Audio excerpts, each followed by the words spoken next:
memutuskan juga tanggal 1 Zulhijjah besok berarti hari raya sama tanggal 6 bertepatan tanggal 6 Juni.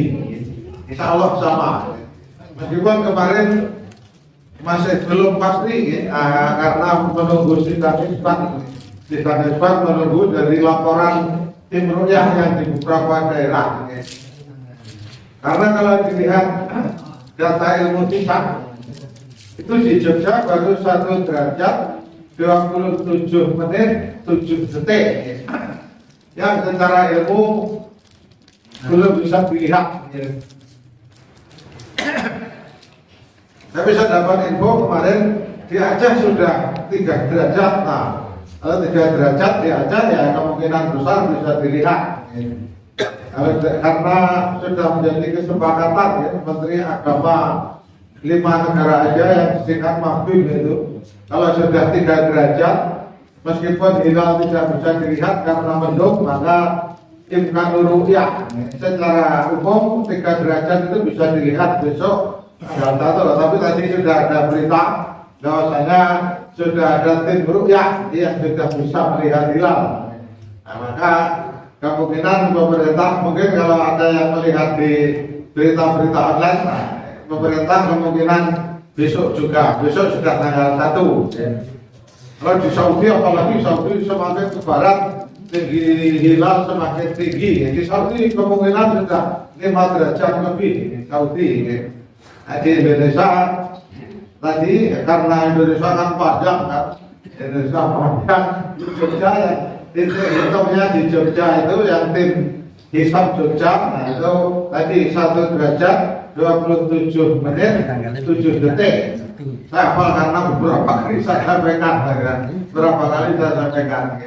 Nah, karena Muhammadiyah memang sudah menggunakan murni ilmu hisab, begitu. Nah itu nanti insya Allah tidak ada perbedaan. Kemudian yang kedua. Jamaah rahimakumullah yang hadis ini belum banyak populer maka perlu saya sampaikan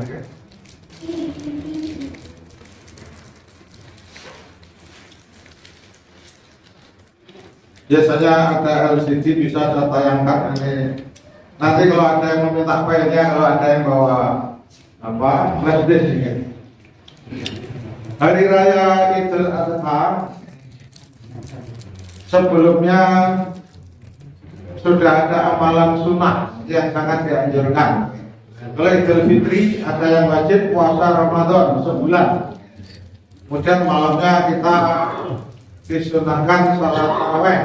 Sebetulnya salat tarawih itu bukan hanya di Ramadan, di Ramadan semakin ditingkatkan seharusnya begitu. Karena menurut Majelis Taklim salat tarawih itu sama dengan qiyamul lail atau salat tahajud. Cuma kalau Ramadan sering lebih dikenal dengan salat tarawih. Itu sebetulnya salat yang sama. Menurut Majelis Taklim sangat jelas di dalam fatwanya di qiyamul Ramadan atau salat tarawih itu pada dasarnya salat malam atau salat tahajud sama-sama diakhiri dengan salat witir. Sama sebetulnya. Cuma istilahnya memang ada beberapa ada qiyamul lail, ada tahajud. Nah, itu kalau di luar Ramadan. Kemudian di Ramadannya qiyamul Ramadan man qoma Ramadan dalam hadisnya. Qoma Ramadan berarti qiyamul Ramadan, maksudnya bangun untuk sholat. Nah, kemudian qiyamul Ramadan lebih dikenal dengan istilah tarawih kan begitu kan. Nah, kalau sebelum Ramadan kita diwajibkan puasa wajib, kemudian malamnya sholat tarawih, kemudian kita semakin rajin membaca Al-Quran, rajin sedekah juga. Nah di bulan Syaban juga hampir seperti itu, tapi cuma 9 hari.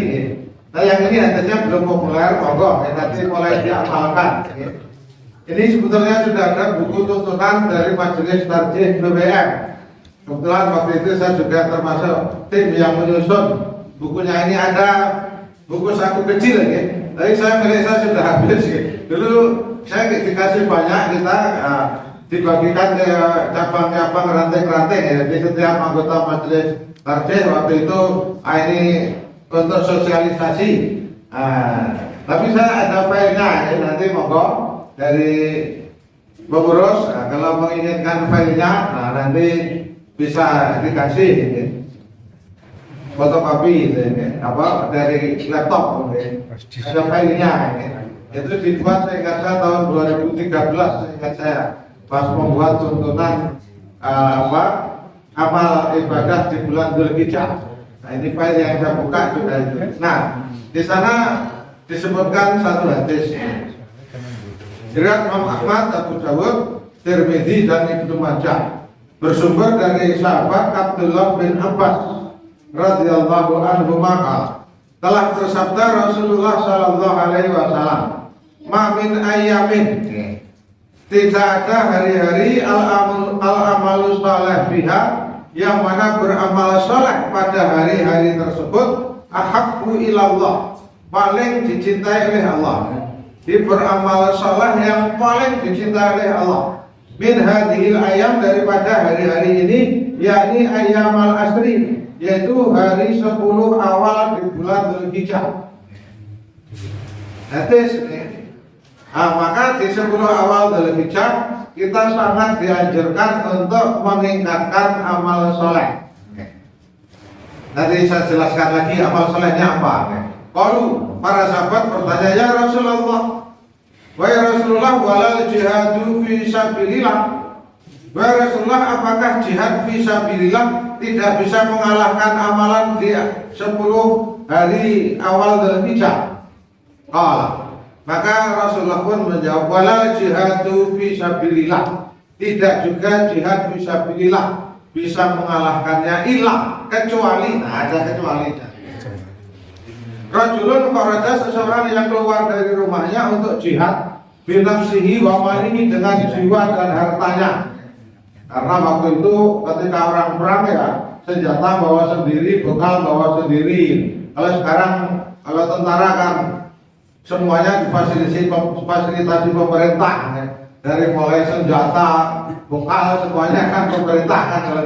Kalau dulu enggak, kuda bawa sendiri, senjata ya bawa sendiri, bekal bawa sendiri.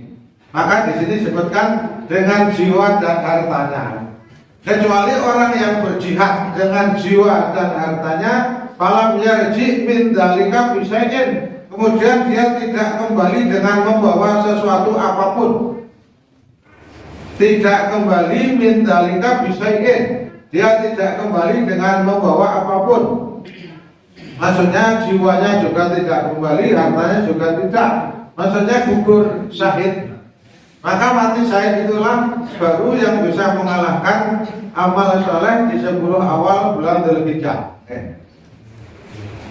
Kali lagi hadis riwayat Imam Ahmad, Imam Abu Dawud, Tirmidzi dan Ibnu Majah. Bahkan kemarin saya melihat ternyata ini juga diriwayatkan Bukhari, cuma yang Imam Bukhari tidak sampai selesai. Imam Bukhari cuma al-amal soleh fi hina ahabbu ilallah, cuma sampai di situ. Nah, maka Ibnu Hajar Al-Asqalani ya, seorang ulama yang sangat banyak karyanya ya, yang paling populer Bulughul Maram, itu tulisannya Ibnu Hajar Al-Asqalani. Kemudian yang paling besar namanya Fathul Bari. Nah, Fathul Bari ini syarah dari Sahih Bukhari. Nah, kalau Quran tafsir, nah, kalau hadis istilahnya syarah, penjelas hadis.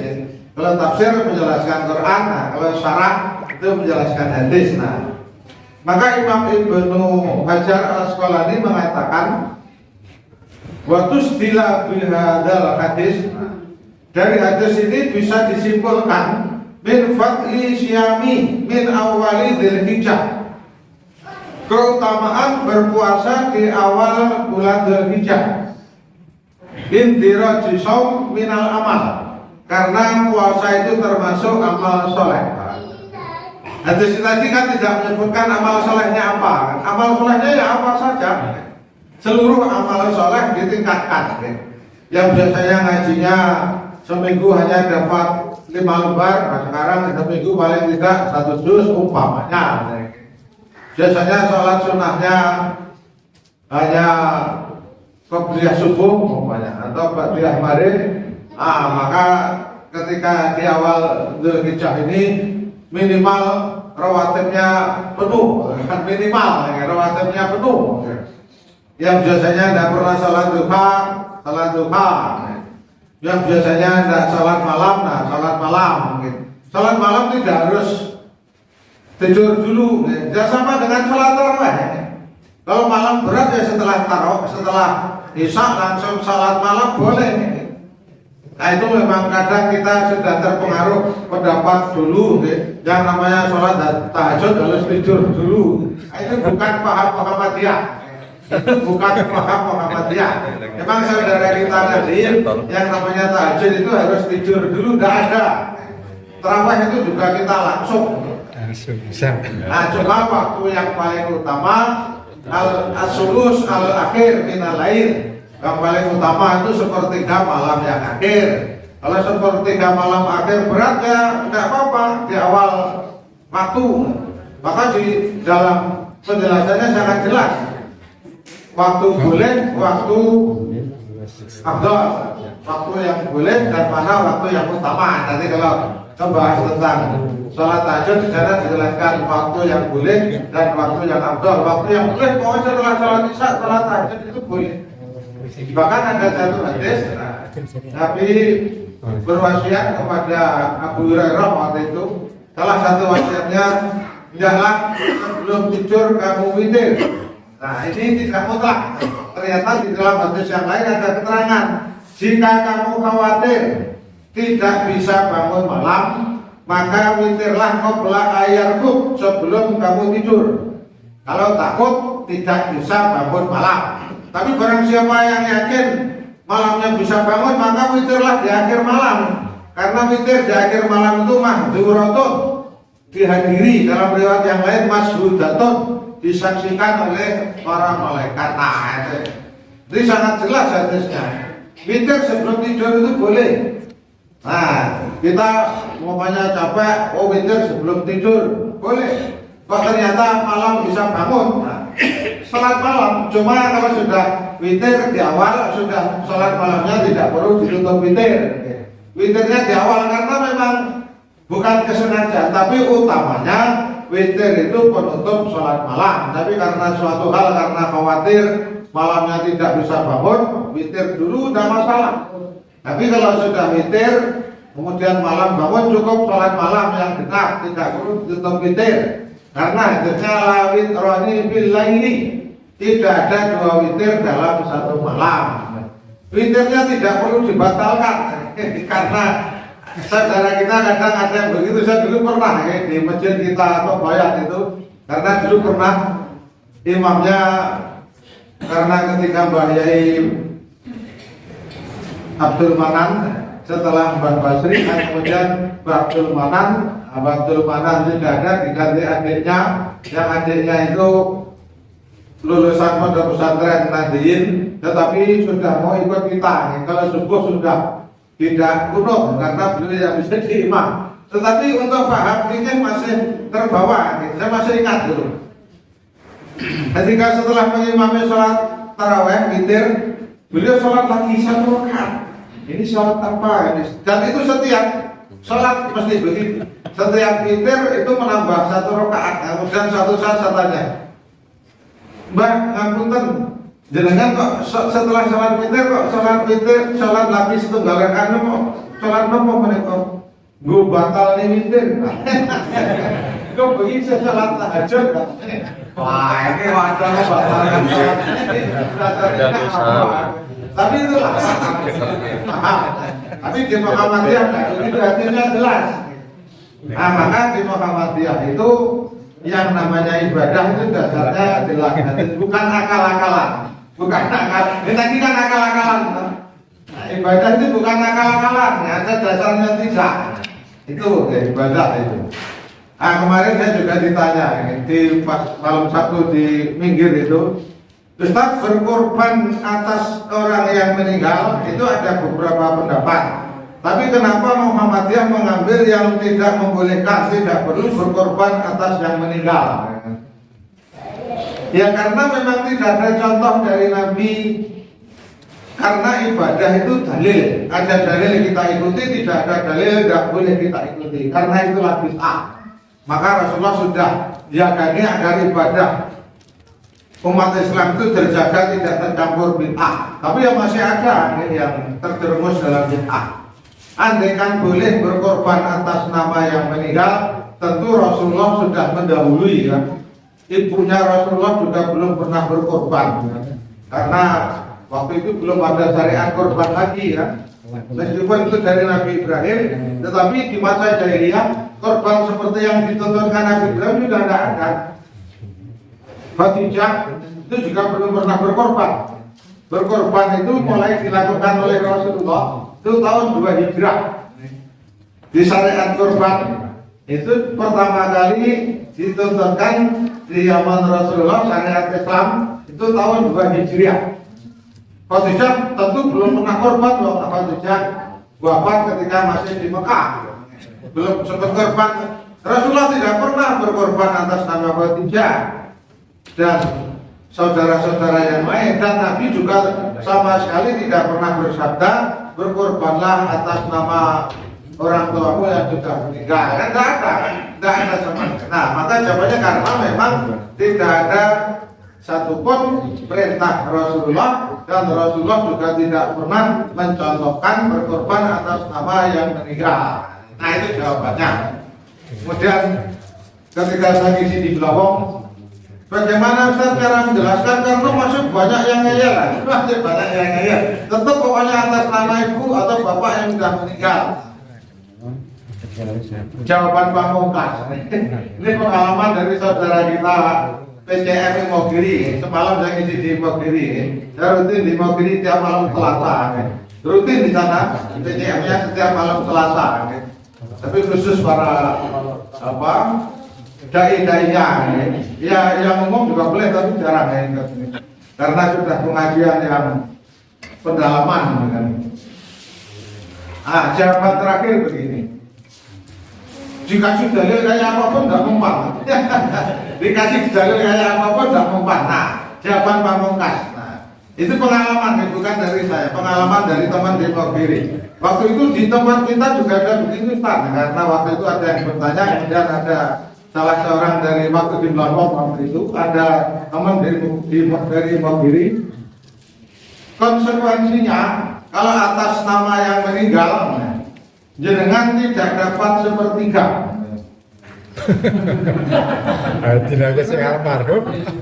Karena kan korbannya kan almarhum. Kalau sepertiga baru kuburan. Itu katanya baru mau Pak. Katanya kalau atas meninggal konsekuensinya jangan tidak dapat sepertiga. Kok bisa? Nah kan yang sepertiga kan sahibul korban toh. Sahibul korbannya sudah meninggal almarhum. Katanya baru mau. Pintar ya, pintar. Enggak ada niat yang jelas syariat berkorban dan seluruh syariat Islam itu hanya yang masih hidup. Yang mati itu sudah tidak ada kewajiban untuk beribadah. Ini yang mati malah berkorban, yang hidup malah tidak berkorban. Yang mati berarti untuk berkorban, yang hidup malah tidak berkorban. Ini. Ya tapi kalau dijelaskan seperti itu masih susah katanya. Ya sudah jawabannya tadi. Kalau masih ngeyel tidak dapat sepertiga. Baru mau dia katanya. Pinter dia. Pengalaman. Ini pengalaman dari teman kita di Mogiri, PCM Mogiri. Aku itu amal solehnya apa saja. Puasa termasuk amal soleh, maka besok itu sudah kita disunahkan berpuasa bagi yang tidak ada uzur. Saya juga belum pernah sampai 9 hari penuh. Selama ini saya cuma 6 hari, yang paling banyak itu 6 hari 7 hari. Tidak harus setiap hari. Prinsipnya ketika kuat puasa. Dan itu sebetulnya sudah ada fatwa tarjih. Diputuskan tahun 2007 ketika Munas Tarjih di Palembang. Saya ada fatwanya. Kalau nanti saya punya buku fatwa tarjih 1 sampai 8 PDF. Nanti mau disebarkan Ustaz, ini karena mohon maaf ya, produk tarjih itu kadang belum tersosialisasi. Kalau beli bukunya jilid 1 sampai 8 340 sekian. Tapi ini gratis, tapi bukannya dari laptop, dari laptop atau komputer. Saya ada PDF-nya jilid 1 sampai 8, termasuk HPT 1, 2 saya ada. Cuma yang 3 yang belum, karena yang HPT jilid 1, 2 waktu itu kita ditugasi dari tarjih pusat untuk ngetik. Waktu itu dari muallimin sama muallimin semua ya, karena ada alumni PUTM waktu itu yang waktu itu kita masih muda itu kita ngetik HPT jilid 1, jilid 2 komputer. Yang tulisan komputer itu kan baru tahun 2007 kalau udah 2008. Sebelum itu kan masih ketik manual yang beredar itu kan. Nah mulai tahun 2008 itu sudah komputerisasi, karena waktu itu kita yang diberi tugas. Saya masih ada. Nah ini saya juga ada HPT 1, 2. Cuma yang 3 karena sudah komputer kan, kalau yang ketiga itu. Nah kalau yang 1, 2 waktu itu masih ketik manual. Nah, waktu itu saya dapat tugas itu untuk ketik yang jilid 1, 2. Nah, itu ada 6 ustadz saya kasih waktu itu. Nah itu jadi mohon nanti kalau ada flashdisk mau putusan tarjih, saya ada banyak, tapi ada beberapa juga yang belum masuk. Ada beberapa yang belum masuk. Begitu. Jadi masalah ini memang sering menjadi apa pertanyaan.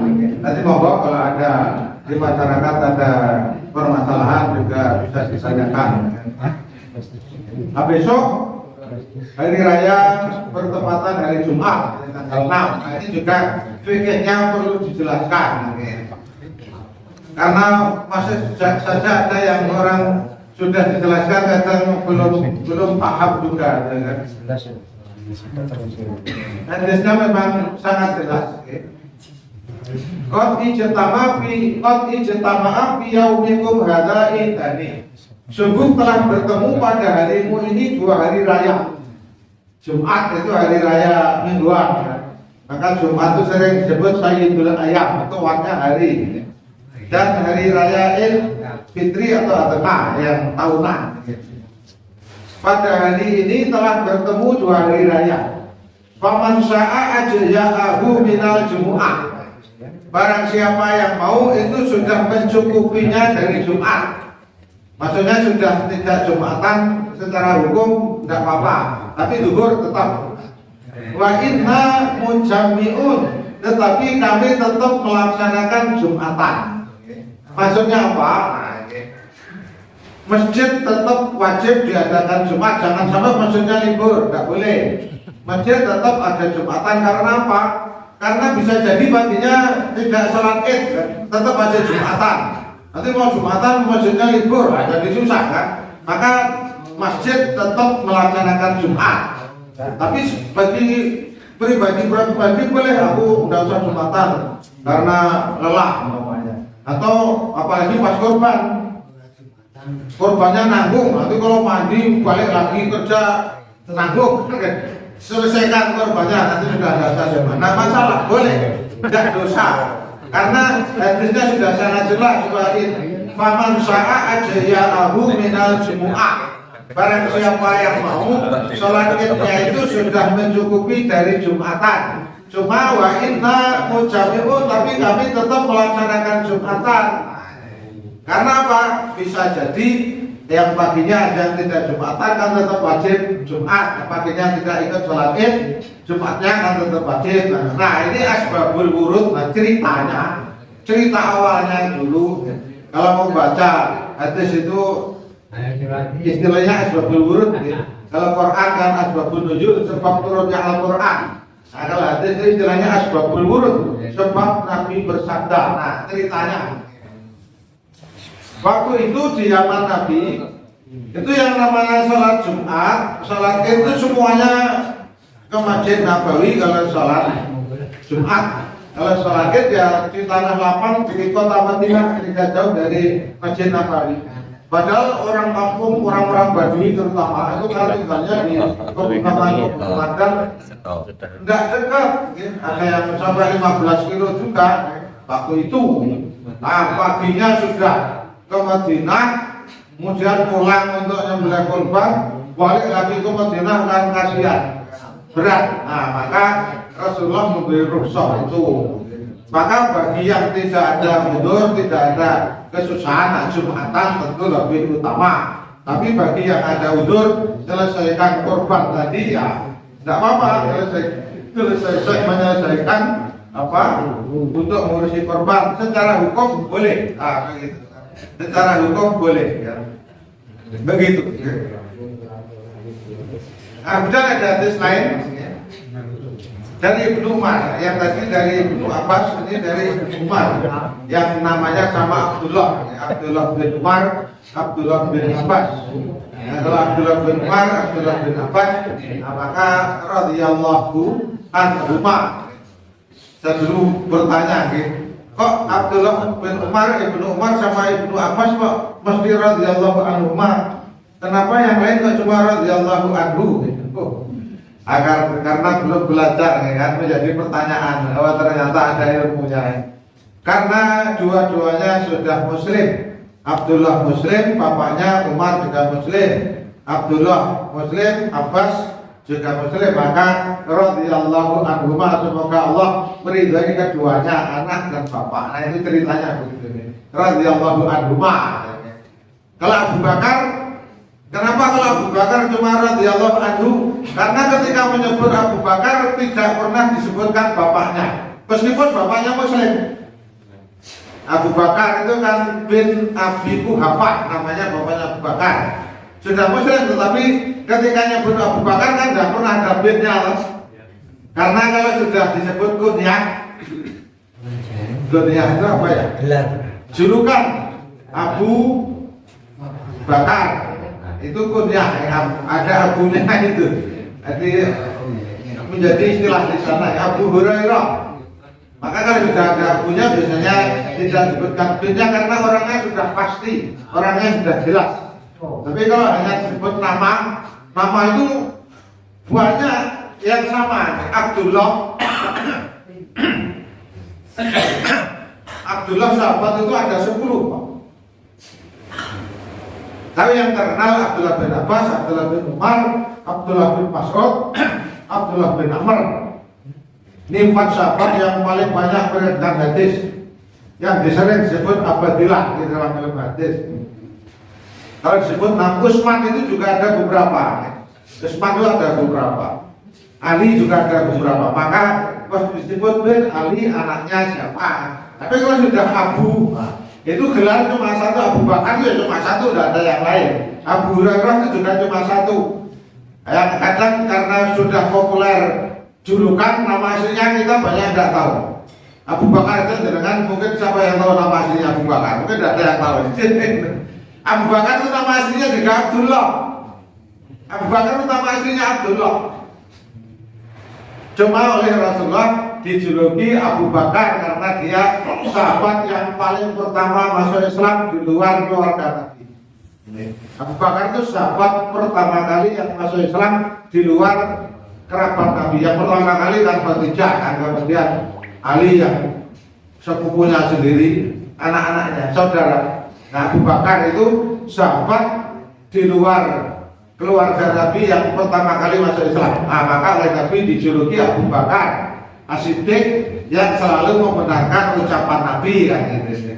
Itu ceritanya. Abu Hurairah terkenal. Abu Hurairah, tidak semua orang tahu nama aslinya kecuali yang belajar ilmu hadis tahu namanya. Abu Hurairah itu nama aslinya Abdurrahman bin Sahar. Nama aslinya Abdurrahman bin Sahar. Kenapa dijuluki Abu Hurairah oleh Rasulullah? Karena Abu Hurairah itu kan kucing kecil. Abu Hurairah itu setiap ketemu kucing kecil di jalan yang liar enggak, terus itu dibawa pulang, diasuh. Pokoknya setiap kucing dibawa pulang. Nah, oleh Nabi dijuluki bapaknya kucing. Abu Hurairah itu kan bapaknya kucing. Nah itu cerita. Kembali ke hadis. Sambil cerita, jangan biar. hiburan juga ada semua cerita. Abdullah bin Umar. Kalau Umar karena bapaknya belum Muslim, Khattab itu belum Islam, maka Umar juga tidak sebut radhiyallahu anhu. Kalau Umar cuma radhiyallahu anhu kan begitu. Qala ma min ayamin a'dhama indallah. Nah, okay. Bahkan disebutkan tidak ada hari yang paling agung di sisi Allah. Di 10 hari awal Dzulhijjah itu hari yang paling agung. Dan di hari itu ahabbu ilaihi minal amal. Amal yang paling dicintai oleh Allah pada 10 hari itu. Maka fa'aksiru, nah ini ada kali ini perintah khusus. Fa'aksiru fihinna, maka perbanyaklah pada hari-hari itu minat tahlil, takbir, tahmid, nah zikir. Subhanallah, alhamdulillah, wa la ilaha illallah. Nah yang subhanallah, alhamdulillah, wa la ilaha illallah, Allahu akbar. Nah yang ini di dalam hadis yang lain disebutkan ahabbul kalam ilallahi arba'un. Ada 4 kalimat yang paling dicintai oleh Allah. Subhanallah, walhamdulillah, wa la ilaha illallah, Allahu akbar. Monggo diperbanyak. Kalau di sini urutannya tahlil, takbir, tahmid. Tapi di dalam hadis yang sebelumnya tadi, ahabul kalam arba tadi, setelah Nabi menyebutkan subhanallah, alhamdulillah, wa la ilaha illallah, Allahu akbar. Nah, Nabi di akhir hadis mengatakan la yaduruka bi ayyi kalimatin bada'ta. Tidak mengapa kamu memulai dari kalimat yang manapun. Maksudnya boleh diolah-alik. Kalau di hadis yang barusan saya baca, di sini yang pertama tahlil, takbir, tahmid. Boleh diolah-alik prinsipnya, tidak harus urut. Karena sudah ada hadis Nabi, la yaduruka bi ayyi kalimatin bada'ta. Tidak mengapa bagimu dari kalimat yang mana kamu mulai. Tapi kalau sudah bacaan-bacaan yang lain yang tidak ada perintah seperti itu, tetap harus urut sesuai yang dicontohkan Nabi. Tapi karena untuk kalimat ini Nabi sudah mengatakan tidak mengapa kamu memulai dari kalimat yang mana saja. Nah, maka nanti diperbanyak tahmid, tahlil, takbir. Nah, mulai malam ini subhanallah, walhamdulillah, wa la ilaha illallah, Allahu akbar. Sebanyak-banyaknya. Ini sudah jam 9. Nanti kalau saya teruskan masih banyak. Kalau ada pertanyaan saja. Kalau ada pertanyaan. Nah itu bagaimana Pak kita mau mengaplikasinya? Karena kita itu di jamaah juga kayaknya kok kurang familiar. Cuma yang Syawal saja sama yang yang Ramadan ini, yang puasa ini. Mohon pencerahannya Pak Ustadz. Diulang yang awal tadi gimana? Jadi puasa yang harus kita lakukan kalau ya, Bapak tadi kan tanggal 9. Nah itu Rasulullah seperti apa aplikasinya ya. Dan kita itu berusaha untuk itibanya sejauh mana yang akan kita lakukan karena belum familiar gitu loh. Memang belum familiar. Pak. Di sini ada hadis yang lain Nabi disebutkan dari Hunaidah bin Khalid, dari istrinya, dari salah seorang istri Nabi. Ia istri Nabi tadi bercerita bahwasanya Rasulullah Shallallahu Alaihi Wasallam karena yasumu tis'an min Dzulhijjah. Rasulullah berpuasa 9 hari di awal Dzulhijjah. Ini ada hadis khusus sebetulnya. Cuma ini memang belum populer. Wa yauma Asyura, dan hari Asyura, wa salasata ayamin min kulli syahrin, dan 3 hari dalam setiap bulan. Ya puasanya ya tanggal 1 sampai 9, terutama tanggal 9-nya yang jangan lepas. Jadi yang 1 sampai 8 ya, kalau saya kadang puasa kadang enggak, tapi saya ceritakan selama ini saya baru dapat 6. Saya selama ini baru dapat 6 karena memang sifatnya sunnah. Tetapi sudah sangat dianjurkan untuk berpuasa karena puasa tadi juga termasuk amal soleh. Yang tarwiyah, yang khusus tarwiyah itu sama sekali tidak ada hadis. Ada hadis tapi palsu, maka saya katakan itu bukan hadis. Itu kalau yang khusus tanggal 8 itu tidak ada. Maka niatnya kalau tanggal 8 itu ya puasanya awal bulan Dzulhijjah, bukan puasa tarwiyah. Kalau puasa tarwiyah memang sekali lagi tidak ada satupun hadis yang sahih. Adanya bukan hanya dhaif tapi palsu. Karena kalau dilacak hadis ini tidak ketemu sanadnya. Ini yang riwayatkan siapa itu tidak ketemu. Memang ada di dalam beberapa tulisan saya pernah baca, tapi ketika dilacak ini riwayat siapa itu tidak ketemu. Karena yang namanya hadis itu harus jelas perawinya siapa. Maka kalau tidak ada perawinya itu tidak bisa dianggap hadis. Orang hanya ngomong kemudian mengatakan hadis kan. Maka Imam Muslim di awal kitabnya itu mengatakan setiap kali ada orang mengatakan hadis, aku pasti dullani sanadahu, tunjukkan sanadnya. Pokoknya kalau dia mengatakan hadis, tunjukkan sanadnya, siapa perawinya. Nah begitu. Nah kemudian Imam Muslim mengatakan laulal isnadu laqala man sa'a ma sa'a. Andaikan bukan sanad, orang akan dengan mudah mengatakan ini hadis, ini hadis, ini hadis. Nah maka setiap hadis harus ada sanad, ya, ada perawi lah gampangnya. Ada sanad mungkin belum populer istilahnya. Sanad itu rangkaian perawi. Begitu. Jadi prinsipnya tanggal 1 sampai 9 itu diperbanyak puasa, terutama tanggal 9 jangan sampai lepas. Ini sebetulnya sudah ada fatwa tarjihnya, tapi tadi belum populer. Sudah ada tulisan apa? Sudah saya tulis. Bukan saya tulis, saya simpan karena sering jadi pertanyaan. Bagaimana menurut majelis tarjih? Tarjih sudah memutuskan, cuma belum familiar ya. Dan kita itu sebetulnya memang ditugasi untuk sosialisasi tarjih. Tapi ya kajian tarjih itu cerita masih minim. Ya masih minim Pak. Mikir sudah kita mulai setiap bulan sekali ini malah semoga harus siang mengadakan insyaallah selama waktunya masih kosong insyaallah saya sanggup selama masih kosong saya kosong banyak kosong malam satu baru satu yang ketiga. Kalau malam Rabu, malam Selasa itu sudah penuh. Kamis tinggal malam Kamis pertama, Kamis 2, 3, 4 bersih, malam Jumat itu juga penuh.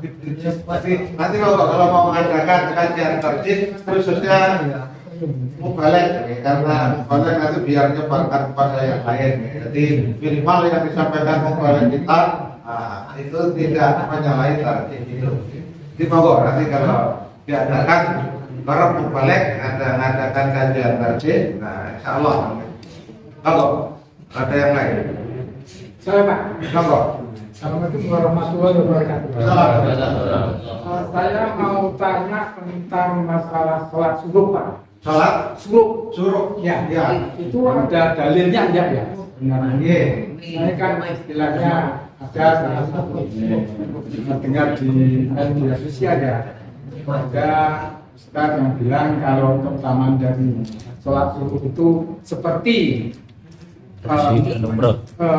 pahalanya seperti haji dan umroh. Itu sebenarnya dalilnya itu kurang ya itu. Istilah sholat syuruk itu bukan dari hadis. Syuruk itu istilah para ulama. Sama dengan tahiyat masjid. Di dalam bentuknya tidak ada sholat tahiyat masjid. Cuma para ulama menamakan sholat tahiyat masjid karena hadisnya idza dakhala ahadukumul masjid fala yajlis kata sholat rakaatain. Jika kamu masuk masjid maka janganlah duduk kecuali sholat dulu 2 rakaat. Nah, maka kemudian sholat itu dikenal istilah tahiyat masjid. Nah, syuruk juga begitu. Di dalam hadisnya istilah sholat syuruk tidak ada. Kemudian sebagian kalangan mengatakan istilah sholat syuruk. Hadisnya ini saya bacakan. Memang sebagian kalangan mengatakan hadis ini lemah.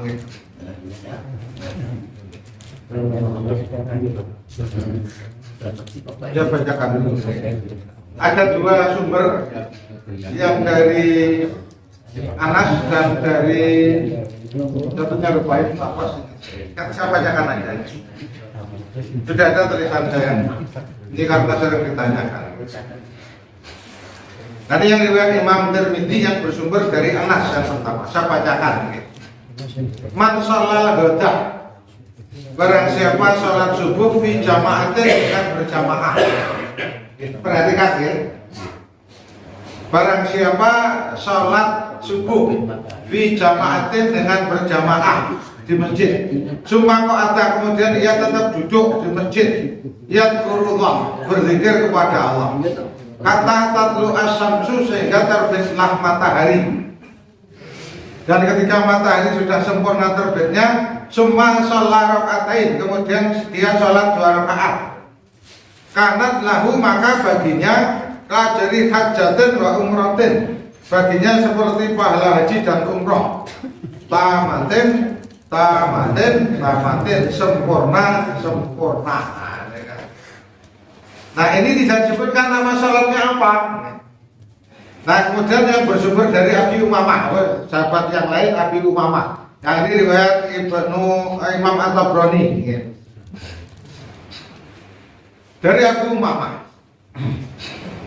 Kalau Rasulullah Shallallahu Alaihi Wasallam, man sholat subuhi, barang siapa sholat subuh fi masjidi jamaatin, di masjid dengan jamaah. Kalau yang di atas tadi sholatul ghadah. Ghadah itu istilah lain dari pagi, maka sama. Ghadah subhi itu istilahnya sama. Barang siapa sholat subuh berjamaah di masjid, yasbutu fihi, kemudian dia tetap tinggal di masjid berzikir, hatta yusalliya subuh hatta duha, sehingga dia sholat sunnah duha. Di sholat suruh itu sebetulnya sholat duha, tapi di awal waktu.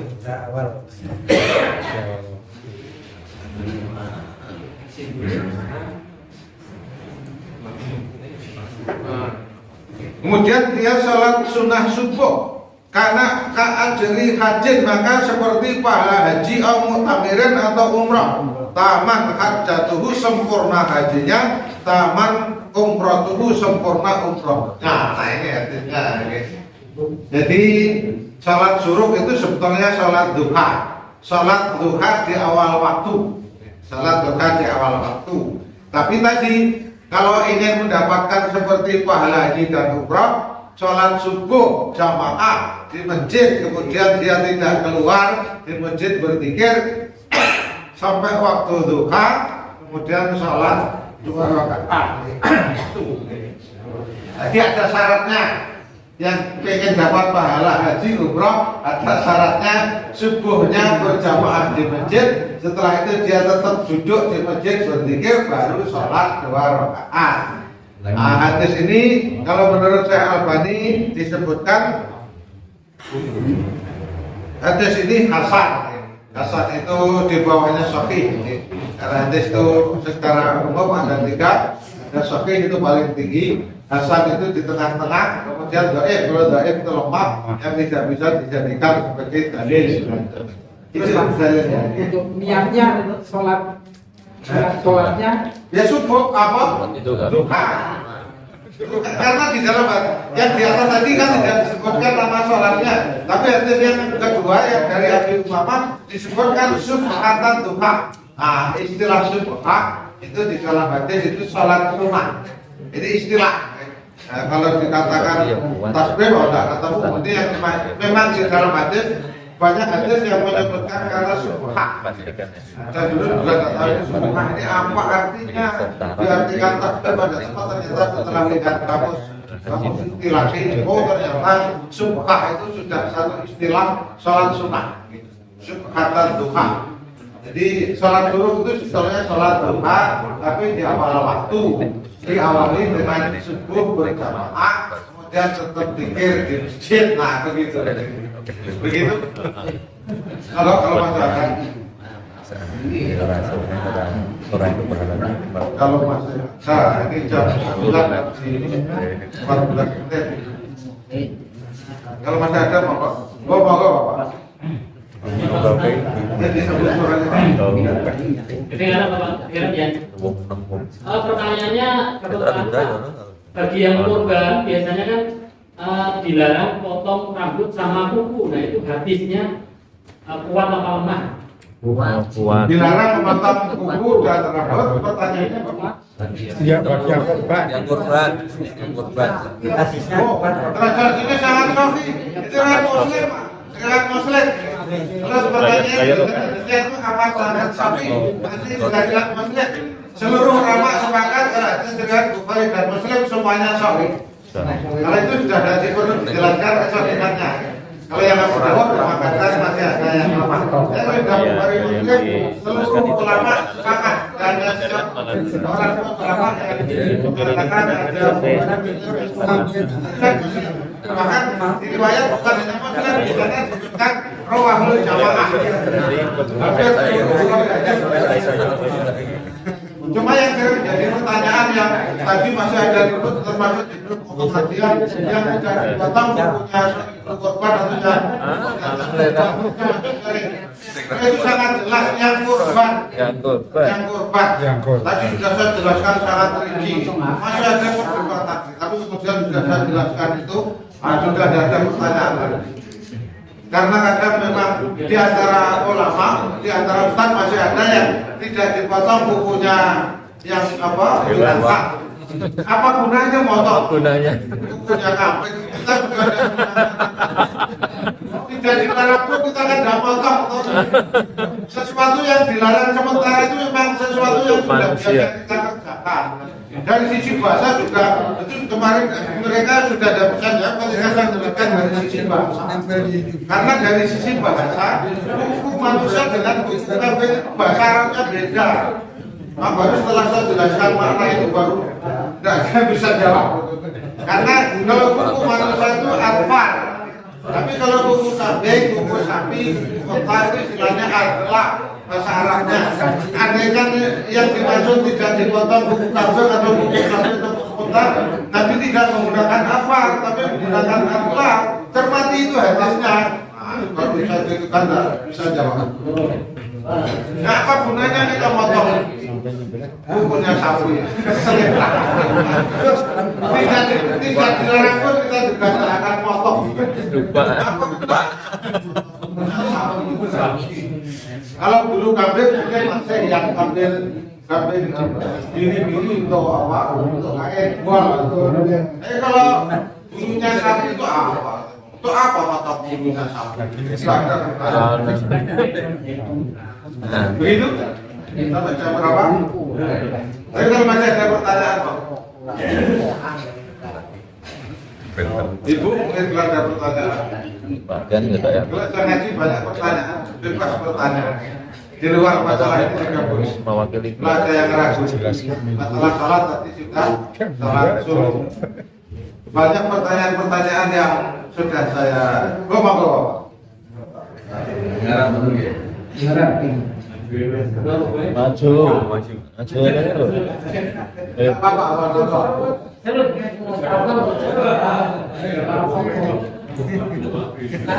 Apa telinganya sudah bermasalah? Mohon izin bertanya Bapak terkait saya beberapa kali ini menyimak mengikuti pengajiannya Ustadz Mujiman. Ya. Itu yang ada dua hal yang agak kontroversi dalam artian hal yang sudah berjalan dan berlaku di masyarakat kita. Ya. Yang pertama kaitannya dengan arisan kurban. Ya. Jadi kurban dilaksanakan dengan cara arisan. Ya. Itu kan seolah-olah memaksakan diri, memaksakan kehendak, Ya. sehingga hukumnya jadi kabur dan menurutnya kurang sah gitu Pak. Ya. Yang kedua, upah daging bagi panitia. Ya. Jadi kebanyakan di masyarakat kita itu kan ketika Selesai. reporter apa itu Pak? Ya. Nah itu kan ya let itu kan dikasih daging Pak. Ya. Itu kalau niatnya itu upah itu juga tidak boleh. Ya. Bolehnya adalah sedekah dan Ya. apa hadiah gitu Pak. Nah, sementara untuk meluruskan hal itu biar nanti kita lebih mantap, mohon tanggapannya Pak Ustaz. Terima kasih. Kalau untuk arisan korban sudah ada jawaban majelis takjil di buku tuntunan sudah ada jawabannya. Arisan korban, arisan itu kan seperti orang nabung. Asal semuanya konsisten nanti sudah dapat dari ikut arisan. Ada yang jadi masalah. Asal konsisten. Jadi arisan itu kan ibarat orang nabung. Masa nabung nggak boleh? Cuma memang tidak boleh memaksakan diri. Kalau masalah yang pokok nanti malah kelewatan, tentu tidak boleh. Prinsipnya tidak memaksakan diri. Ketika ikut arisan juga masalah-masalah yang pokok masih tetap apa komandan kopeng tidak terlewatkan, tidak terabaikan, tidak masalah.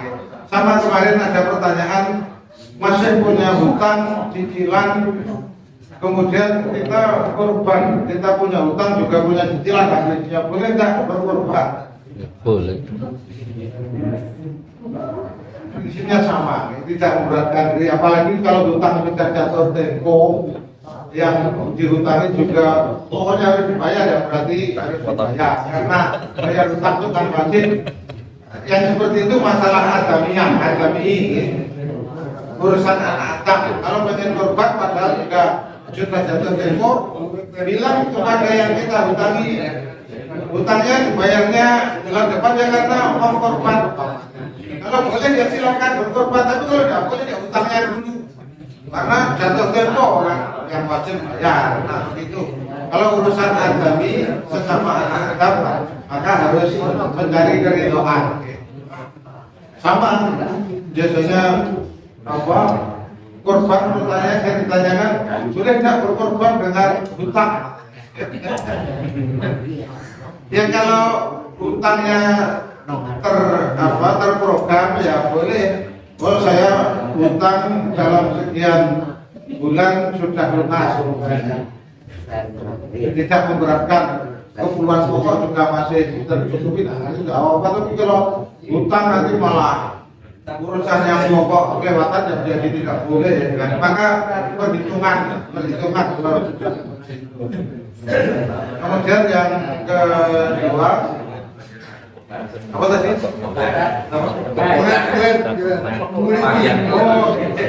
Nah, kalau sebagai upah memang tidak boleh, hadisnya sangat jelas. Tapi kalau hanya sebagai tanda terima kasih, kalau yang namanya upah itu kan ada perhitungan yang cermat. Tapi kalau hanya sekedar dikasih lebih sedikit ya tidak masalah. Tapi kalau niatnya upah memang nggak boleh. Wa nuti ziarah min hasyai'at. Rasulullah pernah mengutus itu untuk mengurusi binatang onta korbannya. Kemudian beliau melarangku untuk memberi upah jagal sedikit pun dari binatang korban. Wa inna nu'tiya min indina, dan kami memberi upah jagal dari uangku sendiri.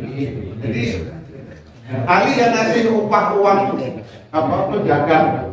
Nah maka untuk upah penjagal itu tidak harus dari sodikul korban. Kalau ada orang lain mau sedekah untuk upah jagal boleh, atau mungkin ada dana dari masjid atau dana dari PRN untuk upah jagal itu boleh. Kalau biasanya kalau kita kan ketika urunan dilebihkan itu untuk operasional kan. Kalau untuk beli sapinya umpamanya 3.300.000 ditambah 200, yang 200 untuk operasional, nah itu boleh. Yang 200 itulah kalau mau untuk menghasil upah jagal dari 200 kali 7 berarti 1.400.000 kan. Nah, dari situ untuk ngasih upah jagal, nah kalau itu boleh. Jadi tidak mengambil bagian dari korban. Ini yang di beberapa tempat masih ada kepalanya daripada ribut bagi juga tidak kasih jagal untuk upah, nanti tidak boleh. Nah ini yang sering masih menjadi pertanyaan. Masak dari binatang korban boleh kalau itu bukan khusus untuk panitia. Semuanya yang mau makan itu ya silakan, masyarakat di situ. Maka kemarin saya bahkan usul kambingnya dimasak, yang dibagi mentah sapi, dimasak kemudian dibagikan matangnya kambingnya. Karena di RT kalau di kampung yang melaksanakan korban bukan tangan masjid tapi RT. Kambingnya 2, kambing yang 3, kambingnya 2. Kalau ada yang sanggup memasaknya ada masalah. Karena masak sendiri kadang juga ada kebetulan. Yang masak ya ahlinya kan lebih enak. Nah, kemarin ada pertanyaan juga. Ustaz, saya pernah mendengar kalau korban itu dibaginya harus petang, tapi kalau akikah dibaginya harus matang. Tidak ada, itu hanya untuk memudahkan saja dan untuk efektivitas. Kalau akikah biasanya kita kan juga ingin memberi orang banyak. Kalau kambing satu kita ingin mengasih 100 orang, kalau dikasih makan kan banyak sih. Waduh. Masa Matangnya oke tuh. nangkuk. Maka dikasihnya matang. Sebaliknya kalau korban sapi, masak 2 sapi, malahan dikasihnya matang, masak sendiri. Kan begitu. Tapi kalau ngasih matang enggak ada masalah. Makanya tadi kambingnya dikasihkan matang biar yang masak memang ahlinya rasanya enak kan begitu saja. Maka tadi kemarin termasuk saya usulkan untuk kepala itu dipecah saja dimasak kemudian dibagikan matang untuk kepala. Biar kalau kepala mau bagikan juga susah. Maka kepala dipecah dimasak. Kemudian siapapun yang mau makan itu silakan. Kalau mau dimasak semuanya, tapi biasanya orang kan juga terus makan, males. Biasanya yang dikasihkan kepada termasuk di tempat di pondok kita itu dapat kepala berapa biasanya Pak? Biasanya dapat kepala juga. Akan di pondok kan sering dapat kepala ya. Anak-anak itu yang terus kalau kita kan juga males begitu. Begitu. Monggo kalau masih ada. Masih 5 menit kalau sampai setengah 10. Kalau sudah tidak ada ya tidak akan cukup. Tapi amalnya yang dimasak itu diambil dari sepertiganya. Nah itu wes benar. Yang dimasak itu Dimasak untuk makan bersama panitia. Itu lebih amalnya diambilkan dari mana? Yang sepertiga. Khusus untuk panitia. Yang dimasak dari mana? Bareng-bareng Saya disuruh dibeli korban. Saya disuruh korban dapatnya 4 kilo pokoknya. jadi 3,5. Korban dari 7 orang kan sudah banyak. Panitia boleh dimintakan ke yang sapi berkorbannya. Itu tentu minta dengan keikhlasannya. Karena sapi berkorban sepertiga dari Ini sih juga dia kan. dimintakan itu sudah mahal. Iya itu. Dimintakan dari sapi berkorban. Atau masaknya kalau untuk orang banyak ya malah nanti dimasak pada untuk panitia. Karena khusus panitia memang tidak boleh. Jadi siapapun yang mau makan panitia. Terakhir. Begitu. Sekarang karena sudah belum. Karena cukup kalau masih ada pertanyaan nanti bisa WA lewat Saya demam. pengurus nanti insya Allah saya. Demikian semoga bermanfaat. Dapat cerita dari Allah. Assalamualaikum warahmatullahi wabarakatuh.